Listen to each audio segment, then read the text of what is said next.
Bir e-ticarət şirkəti bir hərəkətlə necə milyonların qəlbinə qazandı? Gəlin izah edim.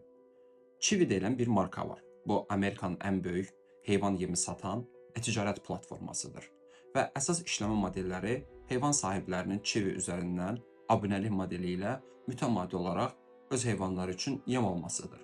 Belə ki, 2022-ci ildə Anna Bros adlı bir qadın Chewy-yə sayt üzərindən belə bir bildiriş göndərir. İtim dünyasını dəyişibdir. Sizdən aldığım 40 dollarlıq yemi geri qaytarmaq istəyirəm. Chewy-dən isə qəribə bir cavab gəlir. İlk öncə pulunuzu geri göndəririk. 40 dollarlıq heyvan yemini istədiyiniz bir heyvan barınağına bağışlaya bilərsiniz. İtkiniz üçün çox üzgünük. Səhərsi gün həmin o müştəri təmsilçisindən Anna Bros'un qapısına bir gül göndərilir və üzərinə başsağlığı notu yazılır. Nəticədə nə baş verir? Anna Bros bunu sosial media hesabından paylaşır və bu paylaşım dünyada viral olur və nəticədə Chewy-nin mütəmadi istifadəçiləri bunu daha da alqışlayır.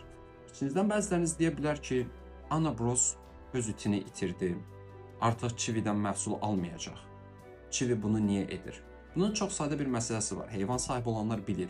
Heyvanını itirən insanlar bir neçə müddət sonra yeni heyvan sahiblənirlər. Yəni bu Chewy üçün bir müştəri itkisi deyil.